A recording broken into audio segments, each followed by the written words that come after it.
Por ello le damos la bienvenida, como siempre, un placer tener al magíster Luis Lullo, director de la Escuela Profesional de Psicología de la Universidad María Auxiliadora. ¿Cómo está, magíster? Muy bien, muy buenas tardes, estimada Juliana. Gracias por la invitación. Es un placer para nosotros también compartir este espacio de salud mental. Y este tema me parece muy interesante, magíster, de ansiedad y niños, porque quizás muchos piensan que los niños no padecen de ansiedad, no padecen de estrés, que todo es juego, todo es risa, ¿no? Y se sorprenden que un niño pueda tener esta ansiedad. Así es, y es más, muchas veces los etiquetamos por un tema de desconocimiento, lo llamamos no seas llorón, a ver, no tengas miedo, desconsideramos lo que de pronto el niño puede estar pensando, sintiendo, porque nuestra perspectiva de adultos no es la misma que una perspectiva del niño. A diferencia de un adulto, que el adulto sí puede expresar lo que está sintiendo, lo que está viviendo de manera verbal, el niño aún sus maneja de emociones todavía no las tiene muy claras y necesita precisamente un acompañamiento y una orientación para poder verbalizar lo que está sintiendo. Claro que sí, pero es más, si nosotros vemos en niños pequeñitos todavía, ¿no? Que cuando el niño de la nada va a estar gritando quizás, ¿no? Cuando está molesto o cuando tiene miedo también puede estar gritando de la nada o está más inquieto. A veces, como usted bien dice, se le etiqueta y dicen, este niño es malcriado, este niño es desobediente, sí. Y puede estar con depresión, puede estar con ansiedad, puede estar con estrés. Así es importante identificar la edad del niño en la cual está presentando estos síntomas, porque desde que uno nace van a haber expresiones de temor. Por ejemplo, niños de 0 a 2 años van a expresar temor precisamente cuando no sienten la presencia de la mamá, sobre todo de la mamá, cerca, ¿no? Y a veces para ayudarles a descansar, incluso a veces tienen que dejar una prenda de la madre con sus olores, ¿no? Para que le genere esa calma, esa tranquilidad, ¿no? Pero es un miedo que ya se va desarrollando dentro de esa etapa particular. De 2 a 5 años también hay temores, también hay ciertas preocupaciones, pero básicamente son a estímulos repentinos que puedan ocurrir. Por ejemplo, un ruido fuerte, un animal que no conozcan, de repente una experiencia de un fenómeno natural que le genere miedo porque no ha tenido la experiencia adecuada. Pero de esas situaciones que son concretas, conforme pasa el tiempo, de 6 años en adelante, esos temores vuelven a ser un poco más subjetivos. Es decir, de repente si no respondo bien en mi examen, algo me va a pasar, o si a mis padres les sucede algo.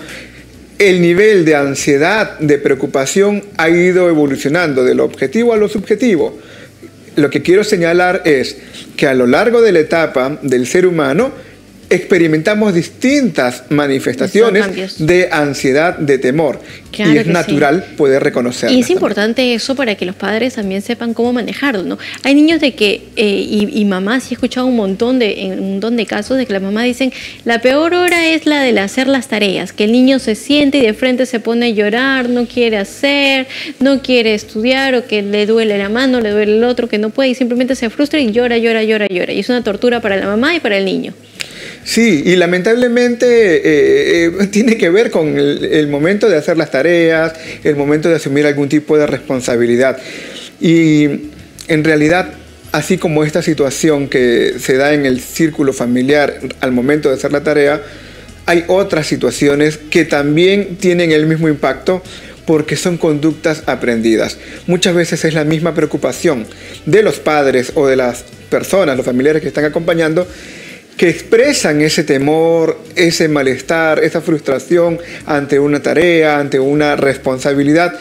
Y el niño observa, escucha, entiende el tono de voz con la que se expresa dicha situación o se presenta durante ese momento de hacer las tareas, ¿no?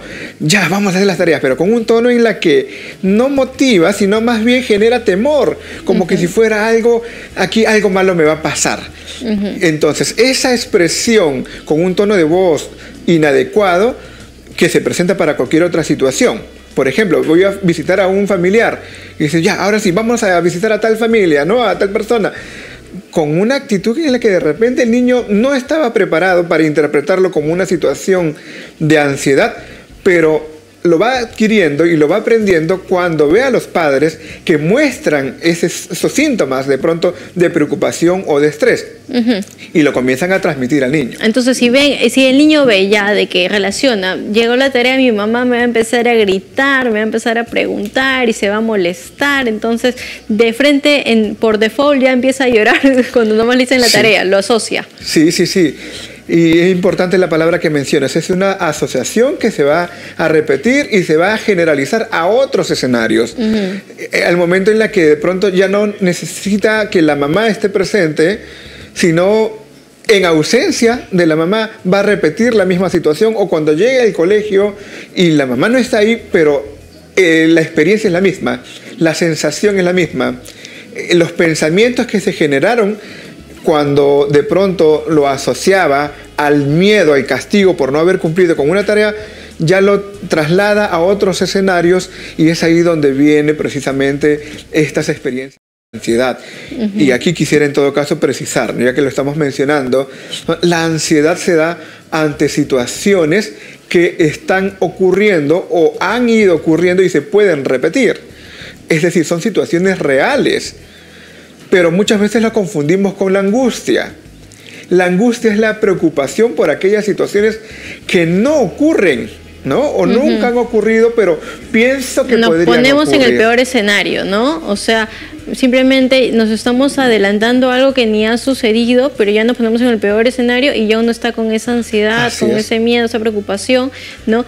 Y hasta a veces uno solito se autosabotea, ¿no? Porque como está con tanto miedo, con tanto temor, no hace las cosas quizás pensando bien o detenidamente, pausadamente, y puede cometer mayor error. Y a veces los padres, por ejemplo, le dicen, te vas a quedar aquí con tal familiar, ya vengo, ¿no? Y a veces los padres se demoran por distintas razones, y el niño comienza a pensar de manera trágica, lo peor, me han abandonado, algo les ha pasado, ¿no? Y comienzan a asociar esas ideas, seguramente porque vieron algo, escucharon algo, y comienzan a asumirlo como que esto también me podría pasar a mí.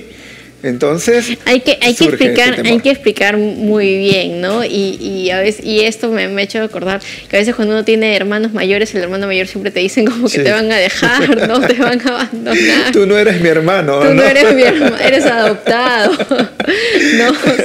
Y los niños que tienen todos estos temores. Y es muy curioso lo que mencionas, porque este tipo de situaciones que pueden darse en un ambiente de broma, ¿no? Lo que llamamos así, también ocurre en la escuela.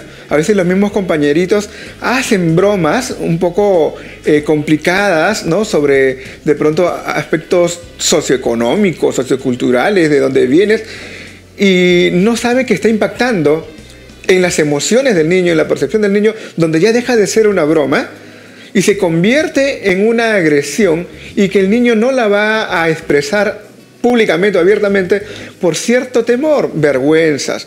Entonces luego llega o la aparición de ciertos síntomas cuando los padres dicen, vas al colegio, y comienzan con los malestares estomacales, dolor de cabeza, no quiero ir al colegio, me siento mal, y a veces uno no sabe por qué. Y es que comenzó muchas veces con una broma que no fue adecuadamente medida y terminó impactando en las emociones del niño y repercute sobre su conducta. Exacto, ¿no? Lo que pasa es de que ya ahí empieza el bullying, pues, ¿no? Exacto. Porque simplemente un niño es diferente o le gusta otra cosa, entonces le empiezan a molestar, le empiezan a molestar, le empiezan a molestar. Sí. ¿No? Y a veces es por cosas absurdas. Realmente ahora se está dando por un montón de cosas absurdas. Sí, la creatividad para poner algún sobrenombre es premiada, ¿no? El que es más creativo de pronto para generar algún momento incómodo en alguien, genera que los demás se rían, lo aplaudan, favorezcan a esa situación y repercute.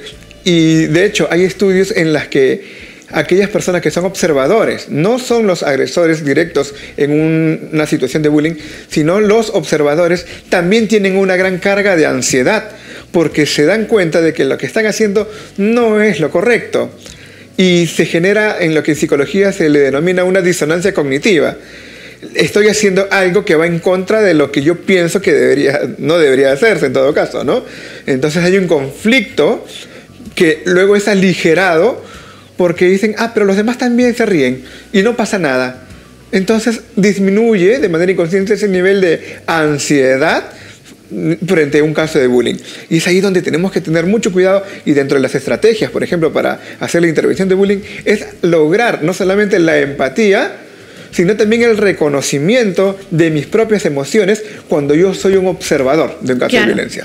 Lo que pasa es que también ahora, yo noto bastante desde pequeñitos, tienen como que se desesperan por crecer, ¿no? Entonces vemos que niñas de 8 años, 9 años ya quieren estar como señoritas, que las traten, que se vistan como más grandes, ¿no? Ya no le pongan quizás el vestido, que ya se vistan pues con los topsitos y cosas así. Algo que antes pues uno de frente tenía el vestido hasta edad mucho más grande, el peinado le hacían pues como niña, todo, y no había ningún problema con ello, ¿no? Sí, esos son aspectos socioculturales, ¿no? Que han venido impactando en distintas medidas al desarrollo natural, biológico, físico y psicológico de los niños, ¿no? La predisposición, la sobreestimulación de pronto a ciertos tratos, ¿no? Se van haciendo naturales a lo largo de la vida del niño, y él lo va a entender como que está bien, no hay ningún riesgo, no hay ningún problema, y esto tiene una fuerte presencia, digamos, de impacto, de persuasión, de influencia social, y el niño lo asume como propio, como natural. Pero también es importante saber que estas son aprendidas desde el hogar también, porque hay una regulación de alguna otra manera de los padres y permisividad. Y así como estos factores socioculturales terminan impactando sobre el desarrollo emocional del niño, también lo está haciendo, por ejemplo, la tecnología, ¿no? Los niños, en realidad todo ser humano, nuestro cerebro no está naturalizado y adaptado para interactuar con pantallas, sino estamos naturalizados para poder interactuar con el ser humano. Y aquí precisamente cómo reducimos la ansiedad muchas veces tiene que ver con el contacto físico. Claro, cuando el padre y la madre te da un abrazo, te genera calma. Pero ¿qué sucede? A veces ya no estamos con la misma disposición para abrazar porque tenemos un celular, una pantalla ahí, y creemos que mediante ese mecanismo podríamos aliviar. Puede ayudar en cierta manera, pero nunca va a reemplazar el trato humano. Y son aspectos socioculturales también. Exacto, ¿no? La vez pasada una amiga me decía que su hijita de 8 años ya no quería usar no quería usar el vestido, no quería ponerse polos de ciertos colores, porque en el colegio le decían que se vestía como muy niña, ¿no? Y ya la mamá ya no sabía qué comprarle, qué ponerle para que esté, digamos, como que tranquila, ¿no? Y yo decía, pues, o sea, 8 es una niña, ¿no? ¿Cómo no se va a querer vestir de esa manera? Pero influye bastante lo que le dicen los amiguitos. Y también es cierto que las condiciones socioculturales van adaptándose a nuevas realidades, ¿no? A nuevas aprobaciones sociales, ¿no? El código de comunicación, el sistema social va modificándose, pero frente a los cambios que pueden existir, es necesario la comunicación, el diálogo, para que los niños entiendan que muchas de estas situaciones pueden tener algún tipo de riesgo, y ayudarles a comprender también de que lo que yo hago tiene una repercusión, a favor o en contra. Pero si dejamos con absoluta libertad a que nuestros hijos tomen decisiones sin una previa advertencia de los riesgos que pueden ocurrir, les estaríamos haciendo un grave daño. Entonces sí, hay un cambio a nivel sociocultural, pero nosotros como padres de familias tenemos que acompañar a nuestros hijos a pasar y a transitar por esos cambios mediante un diálogo, mediante el conocimiento de qué es lo que están haciendo. Y aquí precisamente para recuperar de alguna otra manera las estrategias para poder aliviar la ansiedad en nuestros niños, pues leamos un cuento. Hay muchos cuentos, hay muchas historias que narran experiencias familiares y que uno dice, esto me está pasando a mí, ya entiendo, esto lo voy a poder superar. Gracias por compartir este cuento conmigo. Y es necesario como una estrategia. Contarle, ¿no? Quizás el papá o la mamá, yo también tuve una experiencia similar, ¿no? Te cuento que hice tal cosa, me pasó tal esto. Sí, es bueno servir como modelos, como ejemplos, como referencias, sin llegar al punto de condicionarle, tú tienes que ser como yo, y si yo lo superé, tú también vas a tener que superarlo. No, todos experimentamos en distintas dimensiones y medidas este tipo de experiencias. Claro, porque igual es parte del crecimiento, ¿no? Porque cuando uno va experimentando algún suceso, sea bueno, sea malo, saca ahí las lecciones, el aprendizaje y ya sabe qué se puede hacer, que no debería estar haciendo, ¿no? Más bien cuéntame tú cómo te sientes, ¿no? Yo te puedo contar lo que yo sentí. ¿Tú cómo te sientes? Yo en ese momento sentí mucho miedo, mucho terror, porque mis amigos se burlaban de mí. ¿A ti te pasa algo así? ¿Cómo te sientes? Es decir, darle la oportunidad a que el niño pueda expresar mediante sus palabras lo que puede estar pensando o sintiendo, sin forzarlos tampoco, sin obligarlos a que lo tengan que narrar. O si no lo puede narrar, ¿qué te parece si dibujamos? Y nos sentamos en la mesa y hacemos dibujos.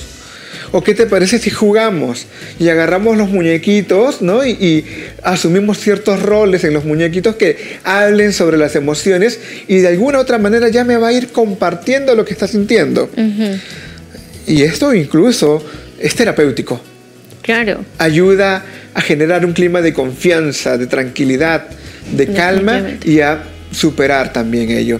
Claro que sí, definitivamente es una muy buena estrategia que se puede poner en práctica, ¿no? Ya saben, no esperar, siempre mantener esta comunicación, esta unión de padres con los hijos o de tutores o cuidadores, no necesariamente quizás el papá, pero la persona que tenga más contacto con el niño para poder afianzar ese tipo de relación. Magíster, muchas gracias, como siempre un placer tenerlo para explicarnos más al detalle dónde lo encuentra.